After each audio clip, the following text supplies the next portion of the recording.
Riley. How are you? I'm doing great. How are you? I'm great. I'm so excited to be here. Thank you, everyone, for joining us. That was also like the perfect spooky music intro Wasn't for it? this. It was Yes. I'm like, we perfect. don't need to do anything. Like this, the spooky music and the video like sold it, this book itself. Yeah, awesome. Totally. We're done Well, here. yes, and I'm so excited to be here. I'm sure he needs no introduction, but this is New York Times bestselling author Riley Sager, who is not only one of my very favorite authors, but also one of my very favorite people. And Likewise. every summer, I'm so excited waiting for your new deliciously twisty book. And this is absolutely no exception. I loved it so much. So I thought we could start by just giving a little bit of the premise for people who might not be aware. But I feel like, based on the questions I've already seen, I feel like people are like big Riley Sager fans who have read all of your books. I see a lot of excitement in the chat, and that is awesome. And so yes, here we have the house across the lake. And speaking of chat, we probably should say, for those of you who maybe have read the book already or maybe have heard some, please don't post spoilers because there's so much to spoil in this book. Like we're gonna have to like talk around a lot during this conversation. Yes. But yeah, the house across the lake is I sort of, it's Rear Window on a lake is how I bill it, but it's so much more than that. But it's about an actress named Casey Fletcher, and she's recently widowed. She had some bad publicity in New York City, and so she's kind of been banished to the family's lake house in Vermont, and which just happens to be the same lake where her husband Len drowned 14 months earlier. And so Casey's still mourning, and she's drinking a bit too much, and she meets the couple in the house across the lake, Tom and Catherine Royce. And they are just perfect. They're disgustingly perfect people. Like she is a former supermodel turned like philanthropist, and he is, a stereotypical tech bro, and they're gorgeous, and their house is gorgeous. And Casey gets interested in, their lives, and so she maybe starts spying on them with like some binoculars, but she also genuinely likes Catherine, and she gets the sense from Catherine that their marriage isn't as perfect as it looks on the surface. And then one day Catherine vanishes, and Casey suspects that Tom might be behind it. And the little epigraph in the book is a quote from a Taylor Swift song. I think he did it, but I just can't prove it. And that's Casey's deal. She thinks he did it, but she just can't prove it. And so she goes to some extreme lengths to prove it. I love it. And it's funny because right before we started, I was also thinking like, okay, I have to remember no spoilers. I promise to keep this a spoiler-free discussion, but I feel like I'm gonna like send you like the big eye emojis every time I want to say something, but I can't.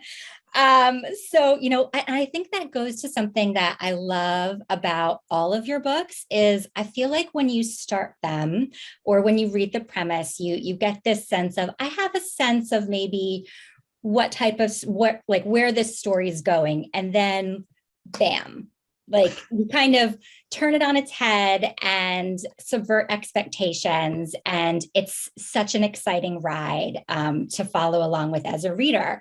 So it kind of leads me to a two-part question. First, I'll start with this, like where do you start with those like pieces of familiar inspiration, and then do you know all the things when you're starting out? That's a very good question. So in with the house across the lake, like I got the idea while I was supposed to be on vacation. Like it turned into vacation. It was during the pandemic, and all travel plans were just shot to heck, and we just wanted to get out of the house. Like we just wanted to go somewhere. And so I found a really pretty lake house in Vermont that we rented for a week. And it's just like the house in the book. like pretty much. I didn't do it. I just described the house we were staying in. And the night we arrived, like we unpacked everything, and then, just like, I'm going to pour myself a bourbon and I'm going to go sit out on the porch, which overlooks the water. And I just sat down in this great rocking chair and stared at the house on the other side of the lake. And it was a really nice house, and it was all lit up and it was all beautiful. And I literally just like was like leaning forward. I'm like, that's a nice house. Who lives there? What's their life like? What secrets do they have? Have they ever killed someone? And just like things, just like Things we ask. things that crime writers do literally think about. Yeah. And that's when I got the idea, like Rear Window on a Lake. But I knew instantly the issue was, it's not a new idea. Like Rear Window has been around for 70 plus years. And there have been many variations on the story of someone seeing something that they shouldn't be seeing and then suspecting the worst. And so I knew it had to be different. And so I was thinking, what do I do here? And one, I could sort of pretend that none of these things, like that this was a fresh idea, no one's ever done it before, or I could really lean into it. Mm-hmm. And I know my readers are savvy, like and so I'm like, let's lean into it. And so I purposely packed in all of these tropes and cliches that you would like expect from this type of book. And I liken it to that Kristen Bell show on Netflix. Yes. Where it's not like that extreme, but that there is an acknowledgement, like, yeah, you have read this kind of thing before. So we're going to like dial it up to 11 in some spots. Yeah. And then that's when the surprises come in. And yes, for this one, I did know like very early on, like, where am I going to go with this? And what is this massive twist going to be? And once I had that, I was like, I couldn't wait to write it. Yeah. Oh, it's so much fun to read too. But you're talking about like the idea of Rear Window and this idea of like people who are voyeuristic. And I feel like there's such this appeal and allure of this type of story. And especially with Casey as our main character, she's really alone in this house. And it's almost like the reader is her confidant. Like we're kind of there with her, watching and also wondering like what's going on there. And she's actually, I found her like a really fascinating character to follow because she's had this tragedy happen in the past. She's very wry as she's talking to us, and at the start of the book you kind of think, well, this isn't necessarily a character who like seems to have it all together in the sense that they're going to be like, I'm going to figure out what's going on over there and, find out what hypothetical crime has occurred. And yet she becomes that. So I'd love to hear some more about, you thinking about this character of Casey and how she developed for you. Because I loved her. I loved her too. She was so much fun to write because she's had a hard go of things. She really has. Even like just, as a child, her upbringing and, her mother and all of this kind of stuff. And yet she has this sardonic sense of humor. Mm-hmm. So she can be so witty and so funny, but it's also this protective layer that she puts on. Like it's armor for her sense of humor. And like, I think I'm probably going to get the exact quote wrong, but she says like, I make a joke to pretend I'm not feeling what I'm really feeling. Mm-hmm. And I think that was like the key to her character, is like she's feeling a lot of grief and a lot of mixed emotions. And so she tells a joke to get to power through it.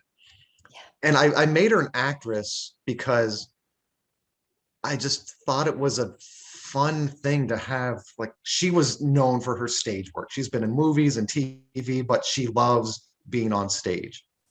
And she's watched as a living. Like her job is to have people watch her.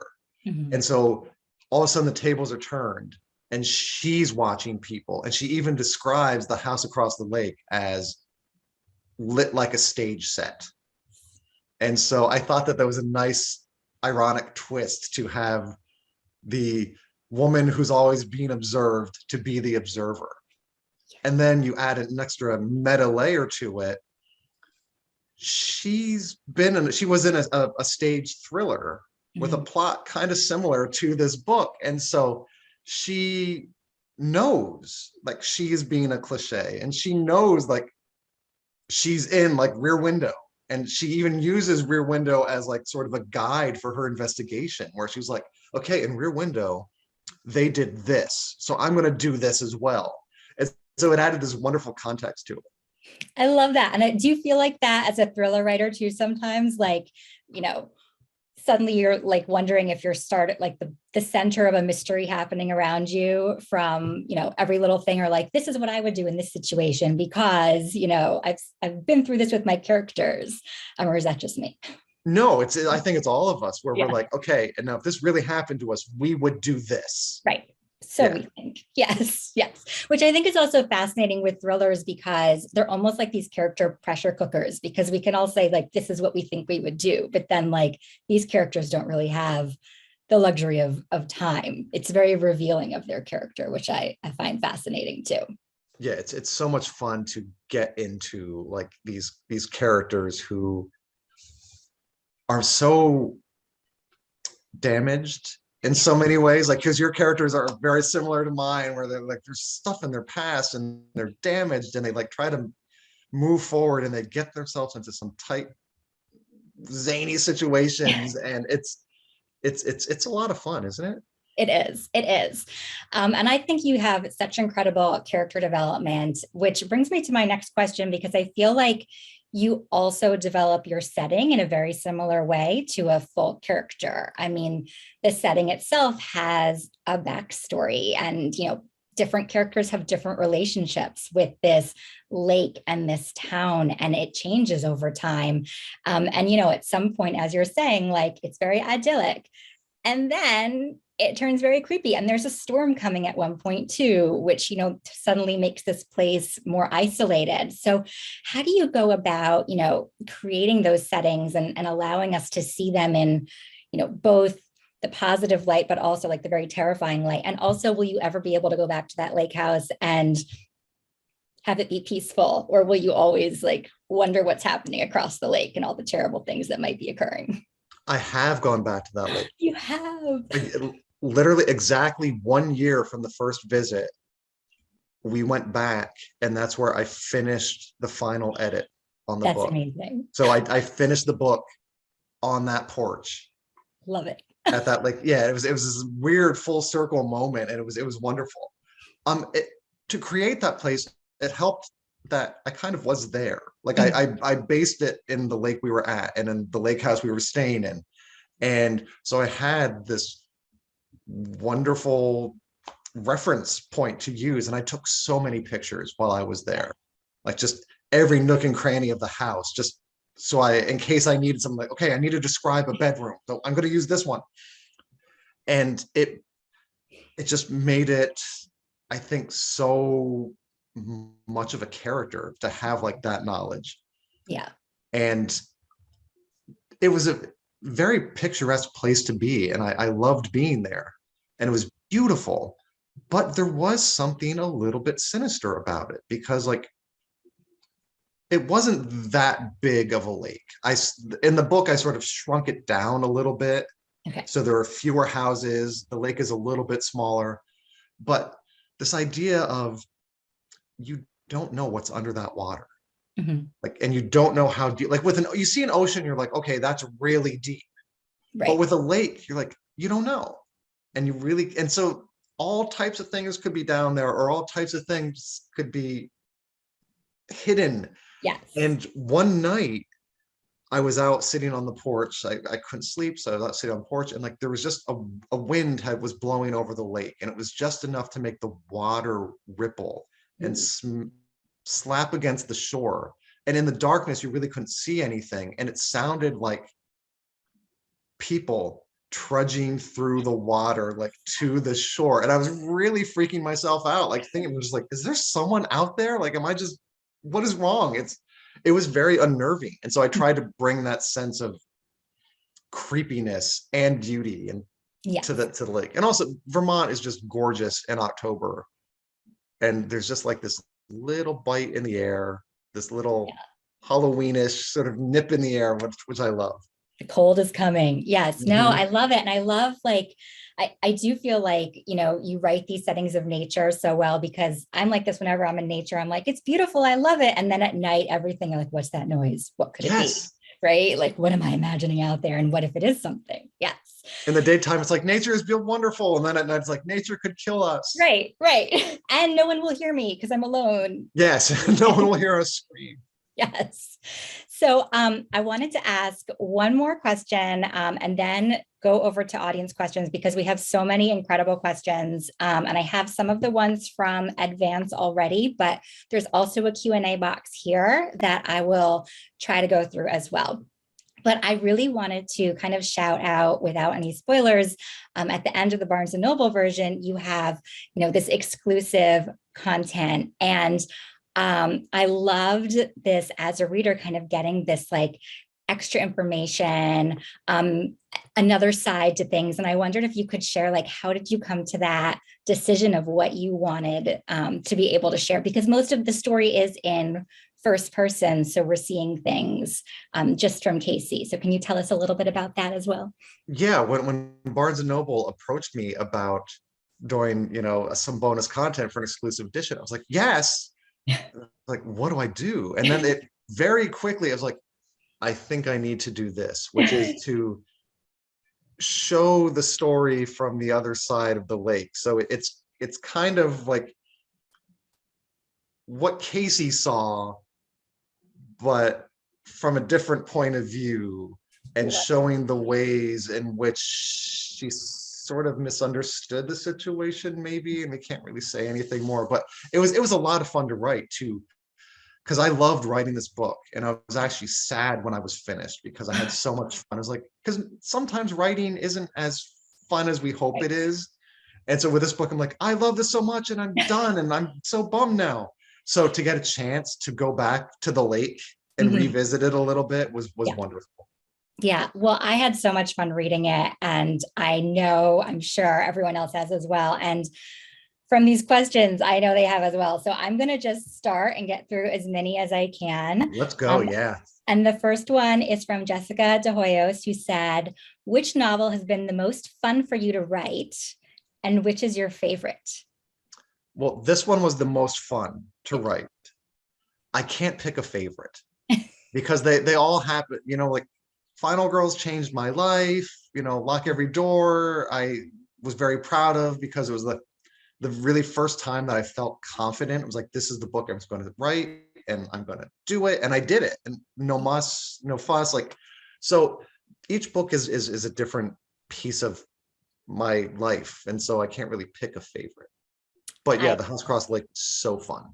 Yeah. So I wanted to ask you about, your writing process as well, but there were a bunch of questions here too. So I was going to leave this to the readers. A lot of people are wondering what your process is for planning a new book. Ryan Graham asks, do you have a plot or a character or a climax in mind before starting?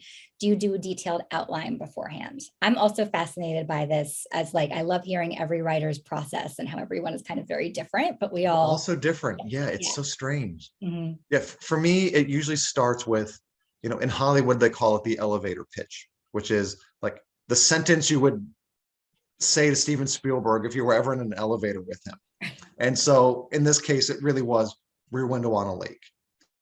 And then once I had that, it was who is going to be the main character and who is the best person to tell this story and how do I tell the story? First person, third person, a mixture.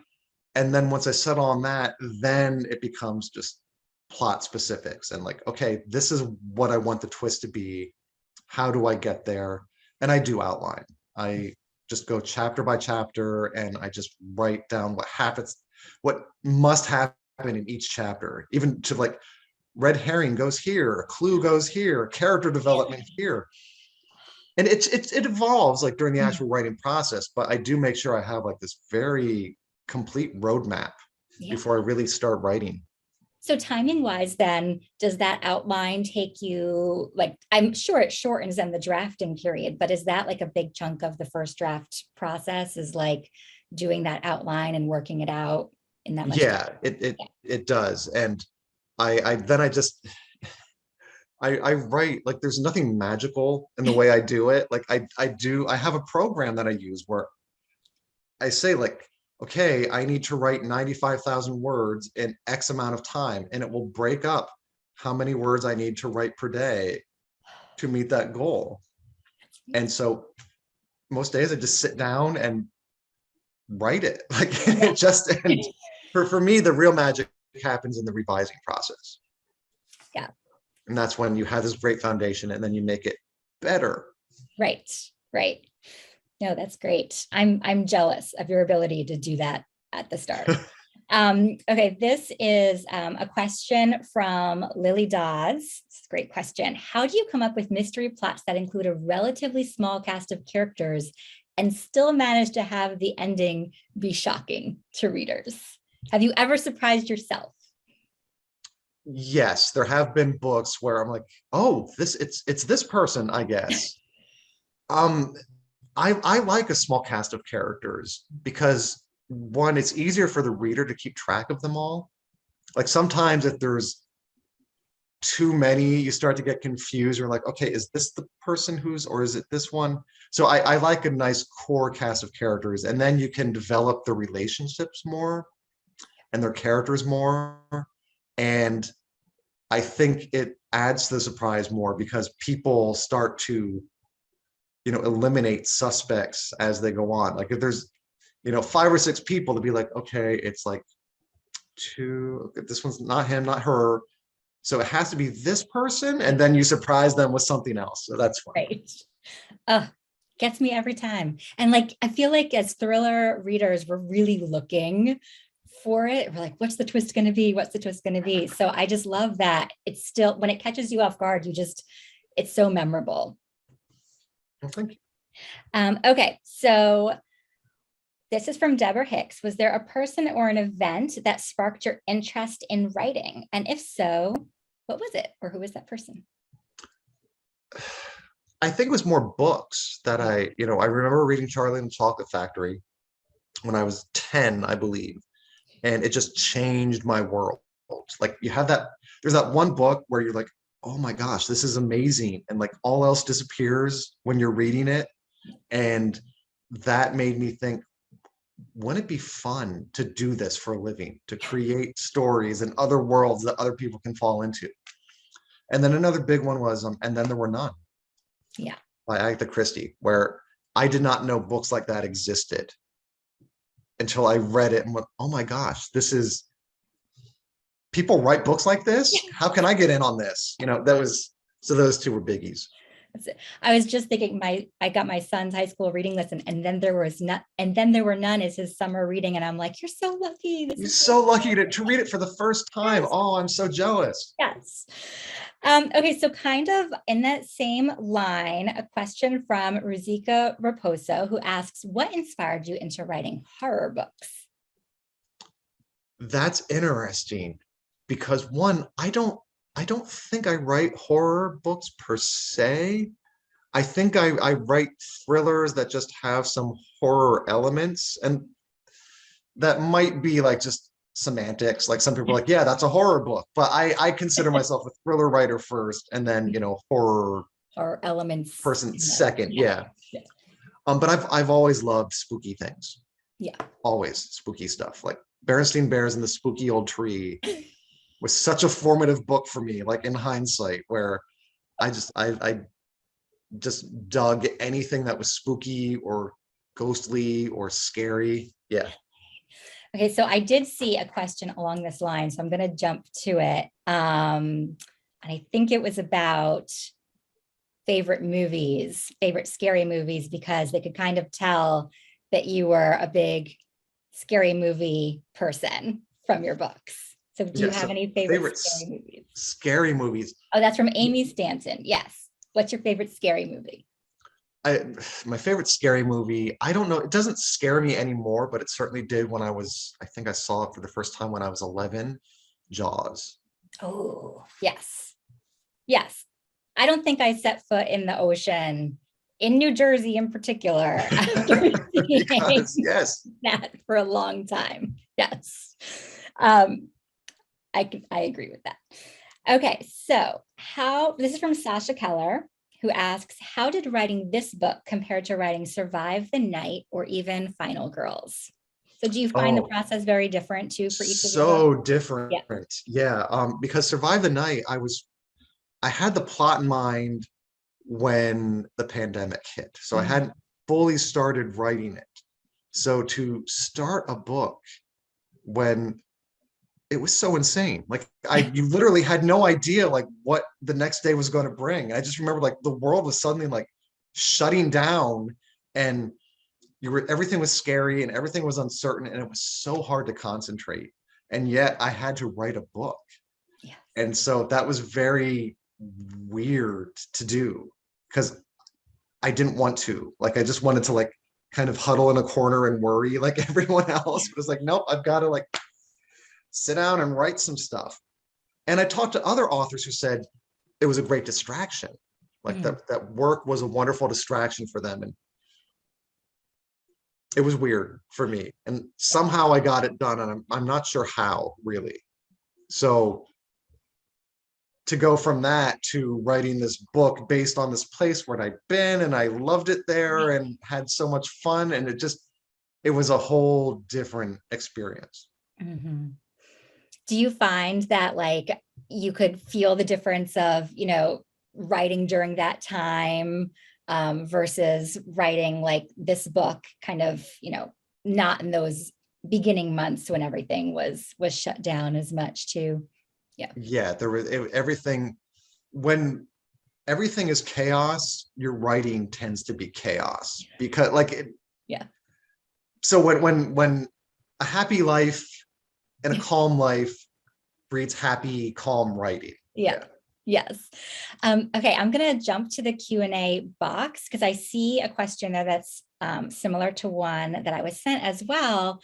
And it's about whether you include Easter eggs in any of your books that either tie books to one another or anything else. I haven't until this book. Like I decided there are two Easter eggs to earlier books of mine in this book. And if you miss them, it's fine. If you don't notice them, it's fine. I just thought it was a nice, fun little gift for people who've read these two books to be like, wait, I recognize that. Like that was so, and I like the idea of there being like that all of my books take place in the same universe. Mhm. Like I will probably not ever write a sequel. I will probably never, have characters from one book enter another book and intermingle. But I just like saying like, yeah, they exist in the same world. That's very cool. Okay, question from Jennifer Cowarden, who asks, do you listen to music while you write and or do you have playlists for them? I do listen to music, but the playlists come from Spotify. Like there are all these wonderful like study music, or the one I listen to a lot is called Beats to Think To. And it's like this upbeat, like chill house music that like keeps my energy up, but there aren't words to distract me. And so it's really shockingly good to write to because Yeah. you can just sort of, I think I write faster when I'm listening to it. Interesting. Interesting. Okay. So here's another process question then about focus. And this is from Rachel Kilpatrick, who wants to know, when you write a book, do you write it start to finish? Do you ever get sidetracked by other book ideas? Are you like, right, shiny idea? It's there's always that. It's usually like halfway through, because when you start a book, you're like in love with the idea. And then about halfway through, it's going okay. But then like that one idea is like, hi, notice me, pay attention to me. And you're like, no, I have to, no, I'm working, no. And it happens all the time. And you Mhm. just have to tune it out and like stick to the script and be kind of like, I'll get to you later. Trust me. Just shush, go away. And Yeah. but I do write in order. Like Okay. it's I don't really skip around too much. I just kind of start at the beginning, and again it changes because sometimes like halfway you realize like, oh, maybe a different structure is Mhm. necessary, or maybe a prologue will help here. And that happened with The House Across the Lake. Like Okay. the it's most of it is like before, and then we get glimpses of what's happening now, and that really didn't happen until like halfway through, where I was like, oh, I need to sort of mess with the timeline a little bit here. So that leads into another question I see in the Q&A box. And I was actually going to ask, jumping off of that too, like, is that still the case for a book like Home Before Dark, where it's a book within a book? Do you still write in that chronological order? And we have a question from Scott that asked, what inspired you to write with multiple timelines or the book within books? And what are some of the challenges of creating those stories? Yeah, Home Before Dark. I don't know what I was thinking when I just like I had the idea for it. I was like, yeah, like an Amityville type horror, and it's the book, but also like within a book, and then I had to sit down and actually write it, and went, oh, I don't know how do I do this?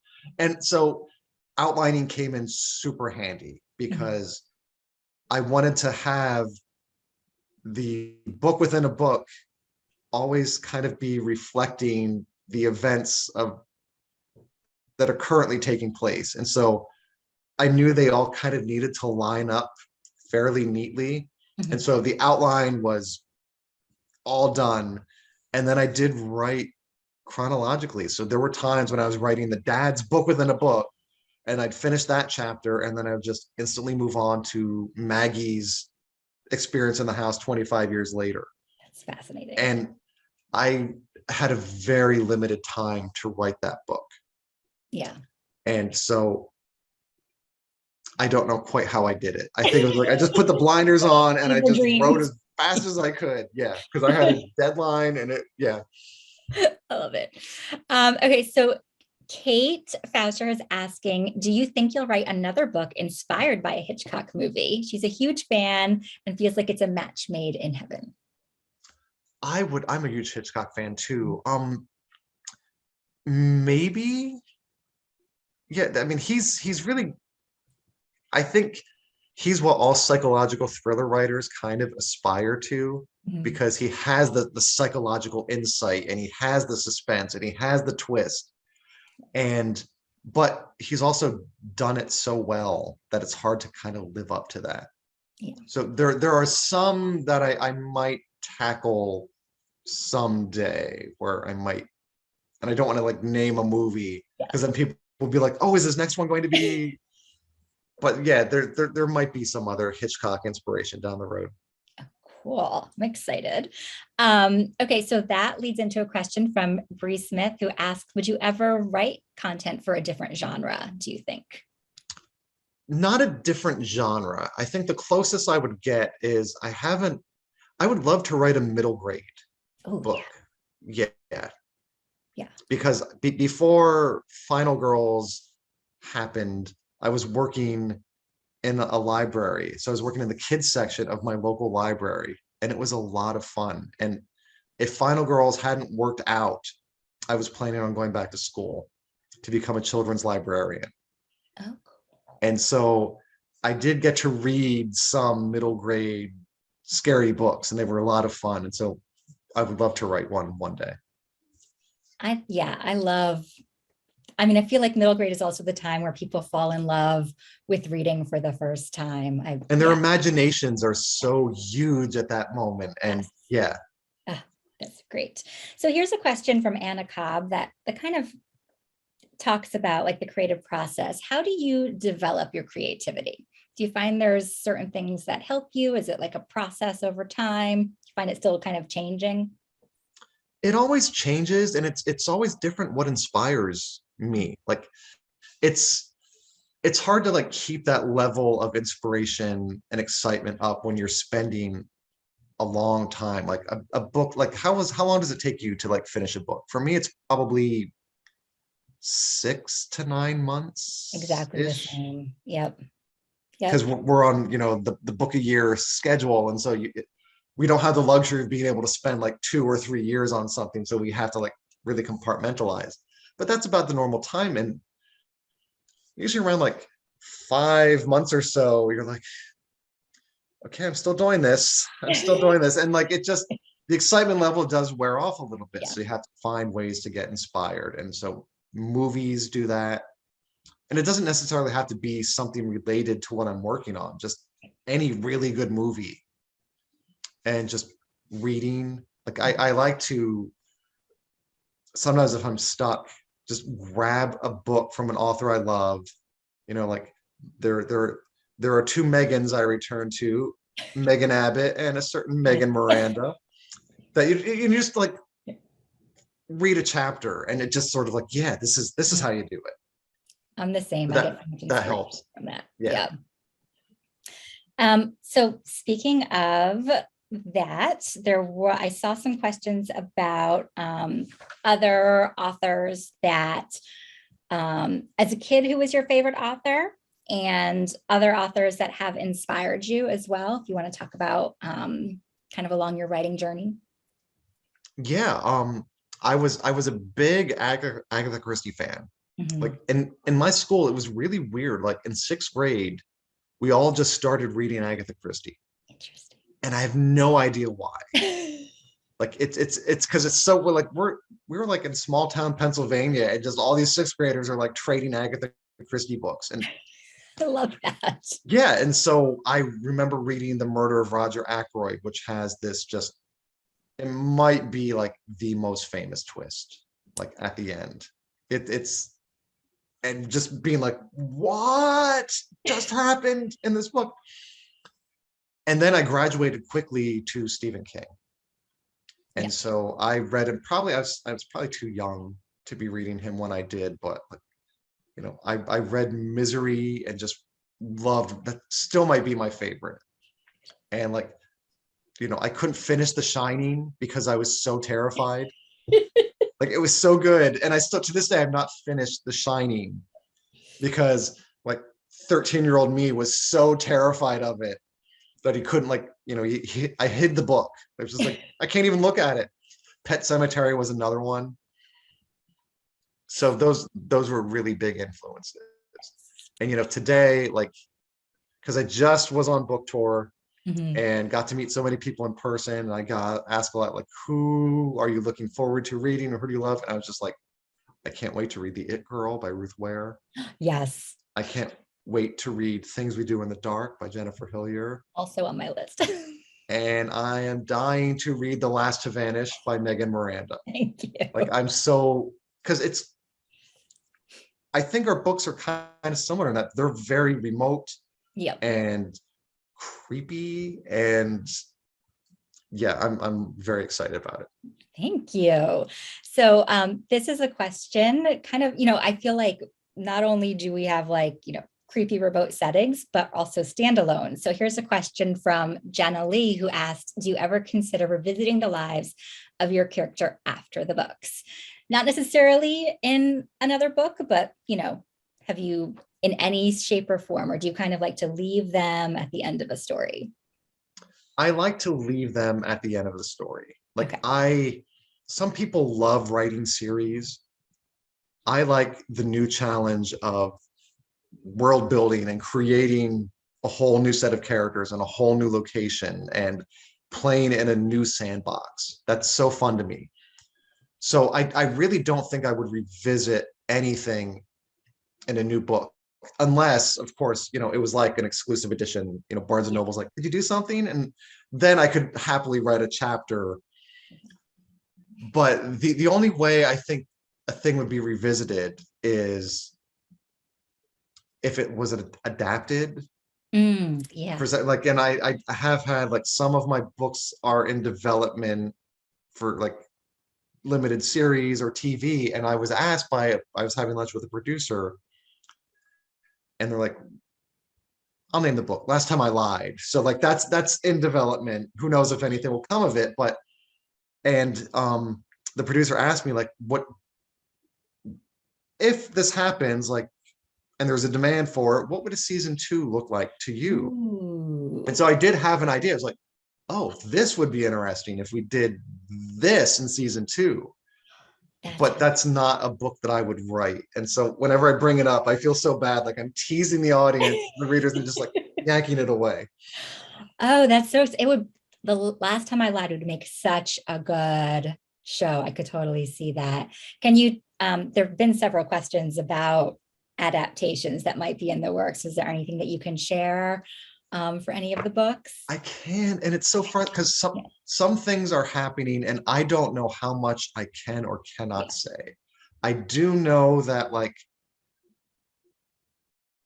Home Before Dark is getting a couple steps closer to being a movie, which maybe it'll happen. Hollywood is so weird, and I still don't know quite how it works. yeah. But so like there've been some developments there, and there's some things happening with this book, which I cannot say, but it's really exciting. Like I'm like just waiting to be like get the notice where I can like just shout it to the world, like, you guys, this might happen to this book. You have no idea. Yeah. So Oh, I'm every one of your books is so cinematic. I feel like it's just, yeah, perfectly suited. I'd be so excited. okay. Okay, so I think we're close to running out of time. But there was a great question from Stephanie Sett about advice for newbie thriller writers that you might have. Oh yes. Read a lot and not just your genre. Like just read what the thriller writers are doing, but also just read from other genres. Like sometimes I'll read nonfiction or historical fiction. I've even started reading some like rom-com, like romance type Yeah. things, just to like, because you need to know how stories are told. Mhm. And the same thing, like watch a lot of movies, because watch enough movies and you'll learn like how a story is told and the most effective way to tell it. And just keep at it. It's a hard business to break into, and it's hard to like keep going, and there are discouragements all the time.